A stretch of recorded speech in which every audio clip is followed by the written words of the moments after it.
Hello guys, today I'm going to be teaching you guys how to replace the alternator for Tuareg. This alternator is quite different from every alternator which I've seen, so you can see it right now. And you have the tensioner right here. The tensioner has been surrounded with 6 mil Allen keys that hold up here, up here, up here. You don't need to lose this guy in order to lose the alternator. Who says that?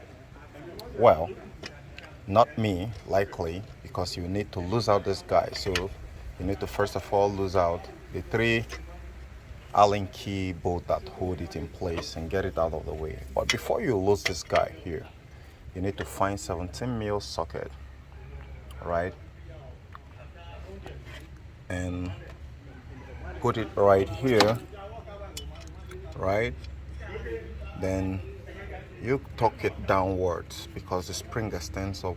You torque it downward, then it releases the belt. Then you get the belt out, the serpentine belt out. After getting the serpentine belt out, then you get a 6 mil Allen key like this to lose out these guys here, which looks like this. And after losing the 3 of them, you get it out. So you'll be exposed to 12 mil normal socket. So you need to lose the both of them. You have one here, you have one here. That's all. So you lose this guy, and there comes the tricky part. When you lose it out, getting it out of this place is gonna be a problem. You wanna take it easy on here. So for me, I just use a little chisel. Instead of putting them out here, I turn it the other way and hammer through here, just little. All right. Then after that, it goes out. Then this one goes out. So, but if you can keep your hands straight and not make a mess, just a little tapping like this is enough. Then you get it off. Now when you get it off, you're gonna be exposed to another wire here, which is actually the positive power coming to the alternator, which it uses to charge the battery. Because the battery is not here, is underneath the seat, so it's routed from here to here. So you need to lose it out. Before you lose it out, there is a cap right here. That cap, just need to pull it with hands, then you lose it out. And when you lose it out, you keep it aside so you don't ground it. If you ground it, you're gonna get a spark right there, arcing. So here, I'm gonna drag this guy, wiggle it up like this, and you see it out. Now after that, you have 2 more pipes. You wanna make sure you get the orientation. The orientation is the pipe that goes up here.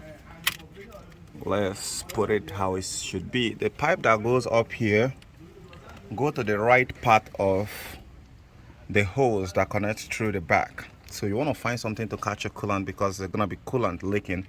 And once you get a snap ring plier to connect here to either a snap ring plier or a long nose plier to pinch here, so you can pinch this clip and pull it backwards. Okay, here we go.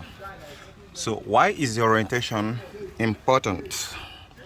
The orientation is important because there is a coolant flowing into it, and the cold one gotta go in there. So which means the one that after through radiation process, all right, it flows right back in here, because this is not air cooled alternator. If it is air cooled, it should be same line, but this is water cooled. So since it's water cooled, it uses the fluid from your radiator that's connected through that channel right there, and here that is connected. Let's take a look at it more. It have the water pump impeller here, the water pump, so it pumps the water to flow into here, the cold one, then it get out. So if you miss the pipe, you're gonna be having a problem. You're gonna pretty much burn this alternator, because you're gonna be directing a hot coolant into it, and so it's not going to be getting colder. So the reason for this is when the cold one get in, it cool this very guy here, then return back into the system, the cold one get in there. So that's why you don't want to mess with the orientation. So when you're looking at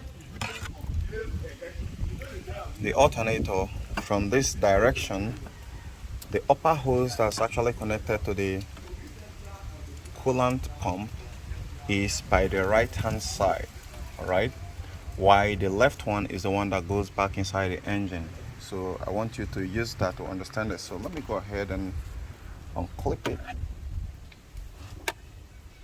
Like I said, you need to find something which you're gonna use to catch it. Why did I lose out this one? Because it's the positive power, so it can actually get shorted to the system. So grab it, and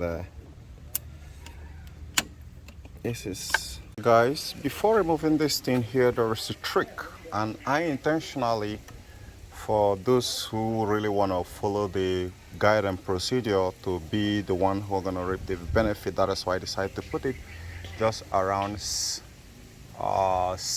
minutes, 6 or to half of the video entire time. Now the position there is really tight, and so you're going to be needing this screwdriver, flat screwdriver, to ply on the mouth of the pipe gently and work it around it. Be careful not to tear it because it can actually tear it apart. Work it around it and you should be able to. The second tips,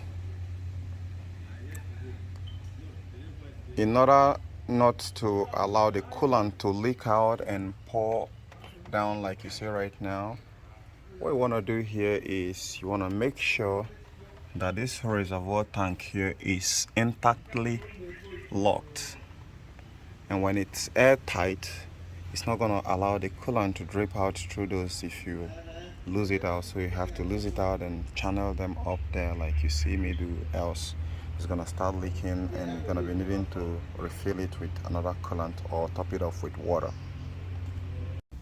There's a tight space here, so you're gonna have some little drama.